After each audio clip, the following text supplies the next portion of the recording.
Today we welcome a man who rose from Delhi streets to rule the world's biggest film industry. An actor, producer, dreamer, loved by billions, feared by none. From losing his parents young to becoming the king of Bollywood, Shah Rukh Khan's story is proof that hope can be unstoppable. Good evening, ladies and gentlemen, and thank you for allowing me to be here today. I have spent more than 3 decades in front of the camera, performing stories written by others, living lives that were never mine, and yet tonight, standing here in front of all of you, I realize that my own story is far more uncertain, far more unpolished, and far more beautiful than any film I've ever done. People think actors have perfect lives, full of red carpets and flashing lights. But trust me, the lights eventually go off, and when you're alone with yourself, you have to answer questions that no award, no fan, and no applause can answer for you. I didn't come here to give you a perfect speech with neat lessons and tidy morals. I came here to share the mess, the confusion, the madness that has shaped me, because life is exactly that, messy, confusing, and madly beautiful. When I was a young boy in Delhi, running around with barely enough money for a bus ticket, I never imagined that one day I'd be standing on global stages or seeing my face on posters in cities I couldn't even pronounce back then. But dreams don't have a timetable. They don't wait for your permission. They sneak into your head when you're asleep, and if you're crazy enough, you wake up and start chasing them. People often ask me what kept me going in those days. Was it ambition? Was it hunger? Was it luck? Honestly, it was just love. Love for my parents who believed in me even when the world didn't. Love for storytelling, for making people laugh, cry, dance and dream. And love for that invisible audience I hadn't even met yet. Maybe people like you, sitting here today, waiting for someone to tell them it's okay to believe in the impossible. I lost my parents very young. I was 15 when my father died, and just in my early 20s when my mother passed away. You'd think losing everything so early would make you bitter, but strangely, it made me fearless. When you have nothing, you realize that failure can't break you because you're already living with loss, and you're still alive. I came to Mumbai with just 1500 rupees and a heart full of rebellion. I didn't want to become a star, I just didn't want to sleep on an empty stomach. But life has this funny habit of rewarding stubbornness. You knock on enough doors, someone opens one, even if only to tell you to go away.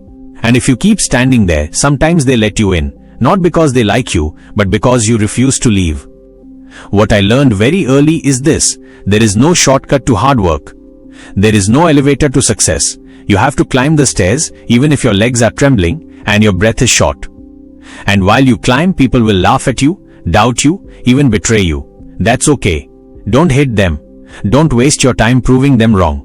Use that time to prove yourself right. I never wanted to become the richest man or the biggest star.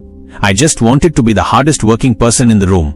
Success is a very shy lover. It only comes to you when you stop chasing it so desperately and focus on becoming someone worthy of it. People often ask me, what is your secret? What's the formula for making it big? And I laugh, because if there was a formula, I would have bottled it and sold it by now. The truth is, life is not a math problem. It's a poem. And poems don't have fixed answers. You feel them, you live them, you sometimes misunderstand them, but they stay with you forever. Don't try to solve life like an equation. You're not here to get everything correct. You're here to get everything meaningful. I made terrible films. I gave terrible performances. I fell on my face, sometimes literally. There were days when I doubted myself so much I wanted to run away. But I didn't, because I realized that failure is just success's favorite disguise. Every time I failed, I discovered a new part of myself I didn't know existed. And trust me, I have failed more than I have succeeded. People remember your hits, but you learn more from your flops. You learn humility, patience, and that magical ability to laugh at yourself, which is the single most important survival tool in this industry and in life. But before I tell you about what worked in my life, let me tell you about everything that didn't. There were films that nobody watched, scripts that I should never have touched, moments where critics shredded me apart like a bad essay. But here's what I discovered. Your critics are not your enemies. They are your unintended teachers. They don't owe you kindness, but they gift you clarity. I learned to listen without anger and to filter without bitterness.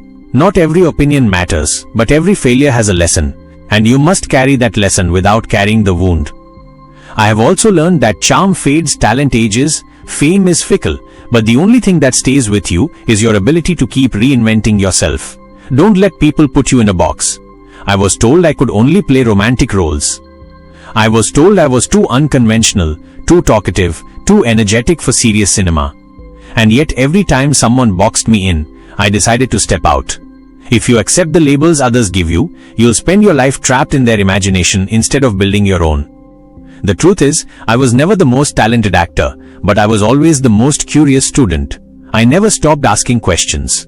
What happens if I fail? What happens if I succeed? What happens if I dance on a train? What happens if I play a villain when everyone loves me as a hero? Curiosity is the fuel of growth. If you stop asking questions, you stop growing. And if you stop growing, no amount of money, fame or power will make you feel alive.